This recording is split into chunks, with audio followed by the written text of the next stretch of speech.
Vamos a presentar hoy una mirada a las economías criminales y su impacto en el Perú. En más de 300 páginas, Ricardo Valdés, Carlos Basombrío y Dante Vera repasan 8 sectores de economías ilegales que producen fondos de origen clandestino, pero además que están desarrollando una red de explotación de trabajo y de explotación sexual que afecta a personas concretas, ciudadanos y ciudadanas. Vamos a encontrar en estas conversaciones con los autores el resultado de un trabajo que compila información todavía dispersa, todavía incompleta, sobre un aspecto, una forma de mirar nuestra realidad en este momento. Economías ilegales, una construcción que sin duda debe afectar nuestra percepción sobre la informalidad, nuestra mirada sobre el ambiente en el que se está construyendo o no la ciudadanía. Vamos con los autores. Comenzamos con Carlos Basombrío. La primera edición, por múltiples razones, nos dejó muy insatisfechos y decidimos retrabajarlo, ampliarlo y actualizarlo. Hace unos pocos meses, un par de meses, ya hemos sacado esta versión que incluye 8 economías criminales en el país, que no son todas, porque hay por lo menos 2 más que deberían considerarse como tales por las características afines que tienen con las otras.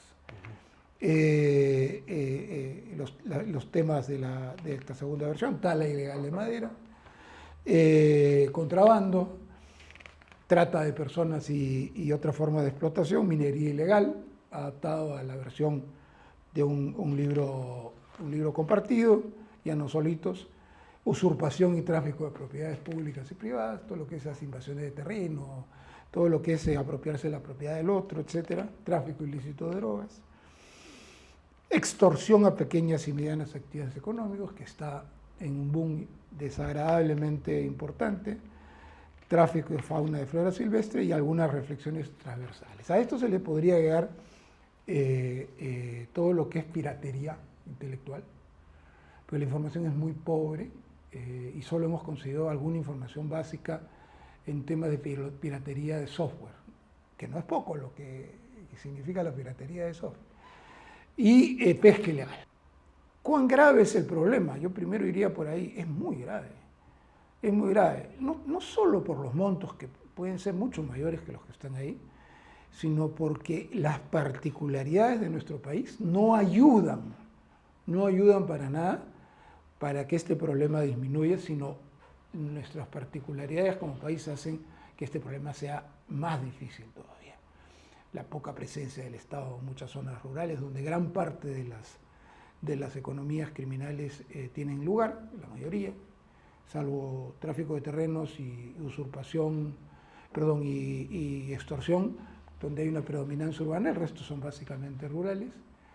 Un Estado, niveles de pobreza importantes en el país, falta de oportunidades, una gran demanda de los productos que tenemos, una gran demanda de los productos que son exportados por nosotros. No todos son exportables, pero la mayoría sí lo son. Nuestra fauna, nuestra madera, las drogas, el oro, y los trata de personas. Entonces tenemos un paquete grande de cosas que dependen más de una lógica externa. Ahora, normatividad hay bastante. Cada uno de los casos te muestra que hay un nivel de normatividad importante, buena en muchos sentidos, pero muy difícil de aplicar.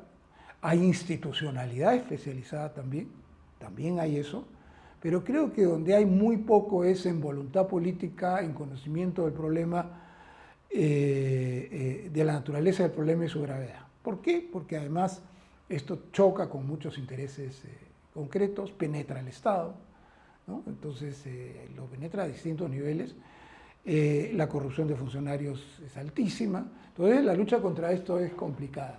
Tráfico ilícito de drogas, dentro de todos los sectores de economías ilegales que describes, es el que quizás tiene más atención y más nivel de inversión pública sostenida desde los años 90, desde los convenios de la DEA. Sin embargo, el gran hallazgo, creo, ya de esta versión claramente, es que el tráfico ilícito de drogas, incluso con todo lo de oscuridad que tienen las cifras, no es la economía que más impacta en términos de volumen. No, no, para Ustedes nada. se encuentran en la minería ilegal en esa posición. Y creo que, si no me equivoco, tráfico ilícito de drogas está en tercer lugar. En tercer lugar. A ver, ¿qué pasa? ¿Por qué en tercer lugar? A ver, primero, en este caso las cifras son las mejores que se puedan tener dentro de las limitaciones del caso. ¿Por qué? Porque hay todo un manejo, un análisis internacional donde lo que se hace es establecer, digamos, dónde se realizan las utilidades del tráfico.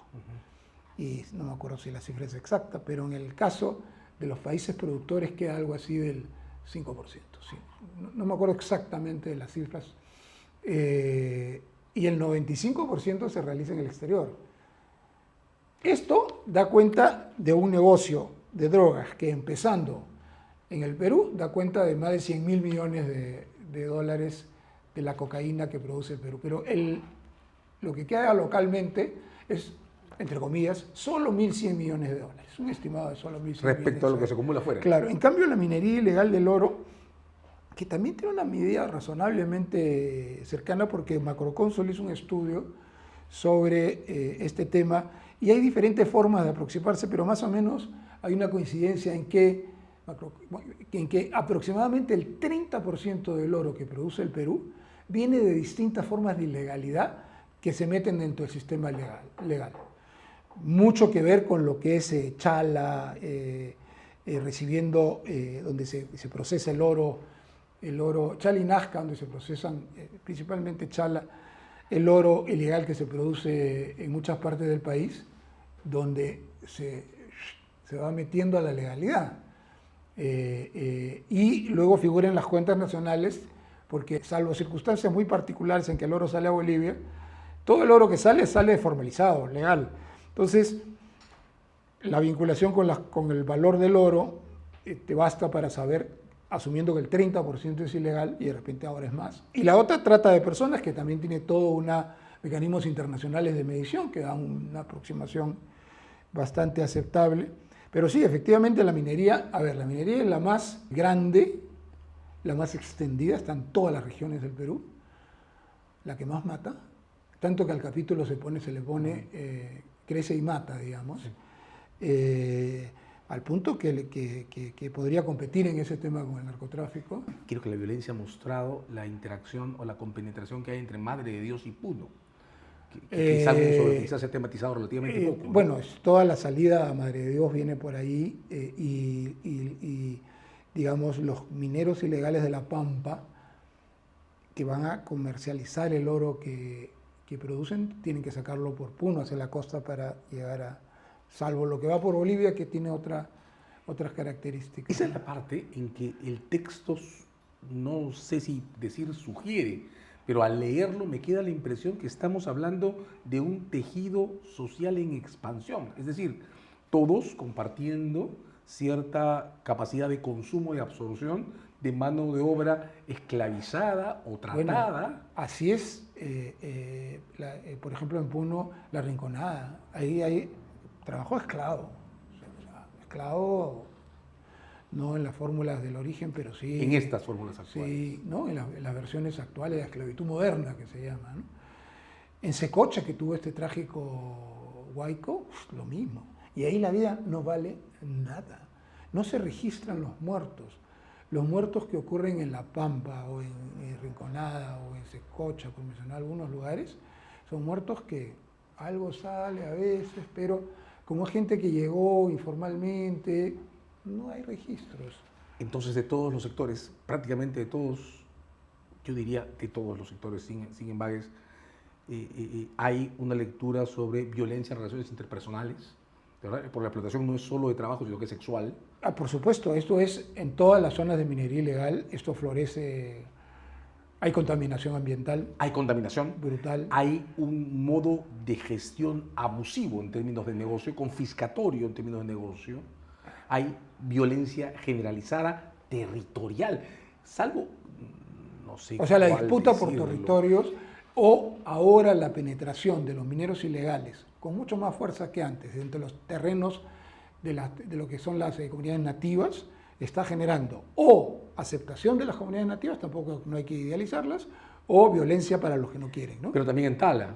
¿Ah? No solo en minería, sino Tala y también en Tala. fauna. Y toda la cuestión... En fauna son protagonistas. Áreas ¿no? completas. Y toda la expansión urbana hacia el tráfico de tierras también marca fronteras violentas. Quizás lo único no territorial en esta lectura sea el sicariato o la extorsión. A ver, la extorsión es bastante territorial, en gran medida. Se basa en el método clásico de las mafias italianas desde Control de zonas. desde que existen. Protección y extorsión. Te protejo, entre comillas, y no te... Y es muy territorial. El domingo pasado salió en Panorama un caso muy revelador de un hombre que dice, este es mi territorio, ustedes están haciendo un camino en mi territorio, yo tengo que poner trabajadores, y además, ¿cómo es? No, ese también territorial, lo que son las herramientas, a ver, las herramientas de las organizaciones, de este tipo de organizaciones criminales, violencia, la necesaria, la que requieras, corrupción, penetración del Estado, lavado de activos, me parece que son tres de los elementos centrales para poder entender por qué funcionan y cómo funcionan.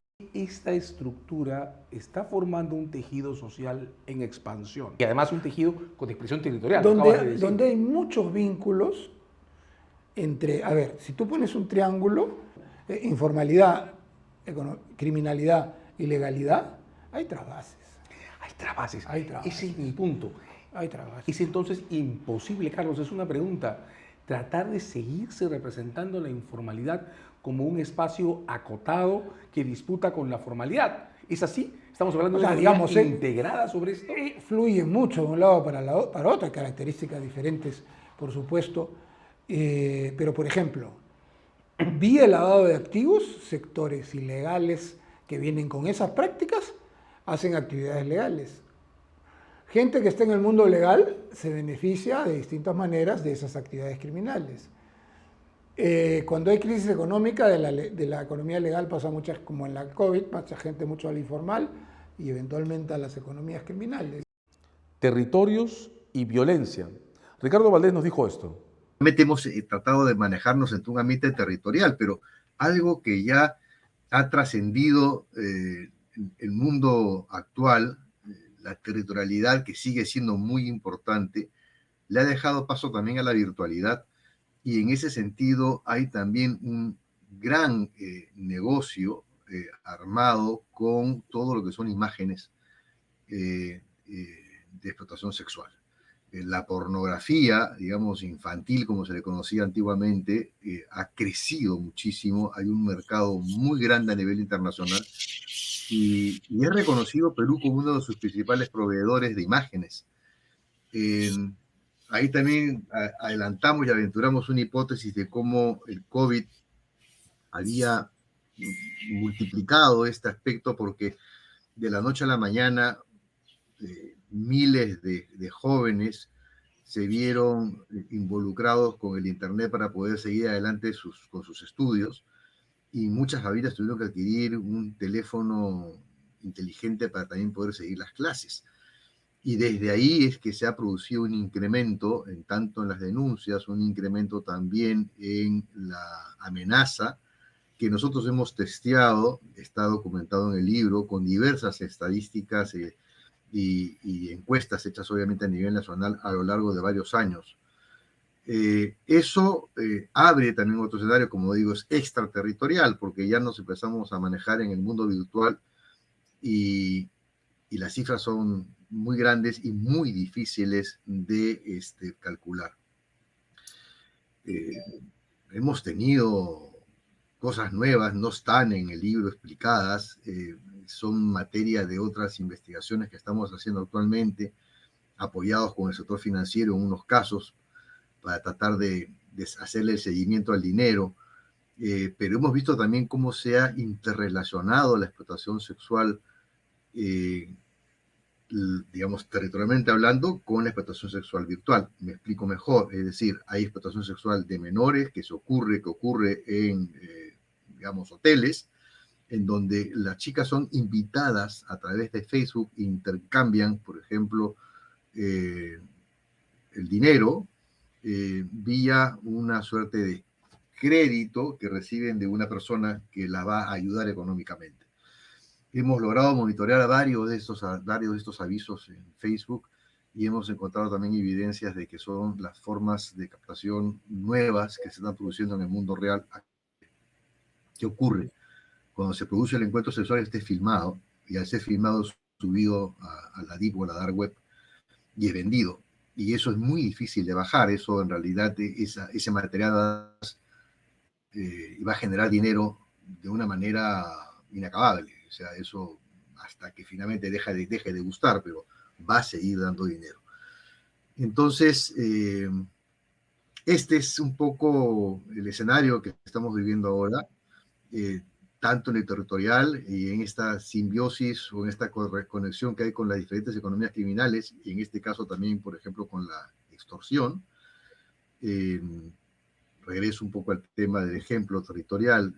Lo que hemos también encontrado, y esto es lo que estamos ahorita investigando, es hay obviamente gente dedicada a la extorsión que ya no solamente extorsiona los pequeños negocios, sino también extorsiona a los migrantes, a los que a su vez han llegado de manera informal al país y que están siendo explotados sexualmente en la calle. Estas personas también tienen que pagar cupos para poder seguir, digamos, en su actividad.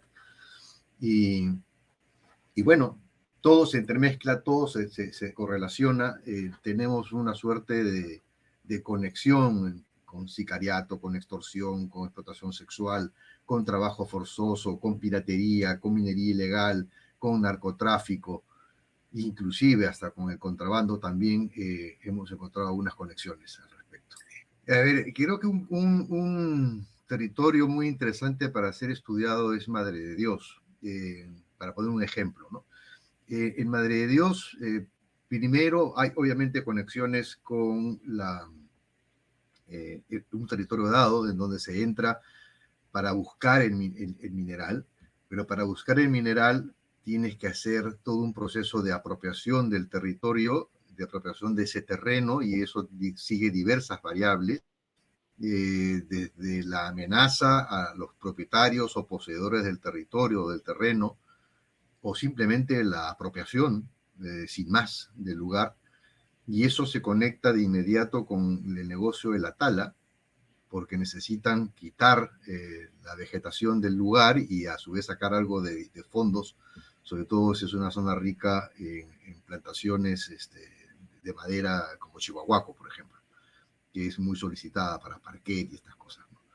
Entonces, una vez que tienes aquí ya, de alguna forma, hay corrupción de por medio de funcionarios, hay obviamente apropiación de un terreno, hay amenazas para apropiarse de él, hay muerte, hay muchos que han sido ejecutados a lo largo de los años que hemos hecho este libro, de la primera y la segunda edición.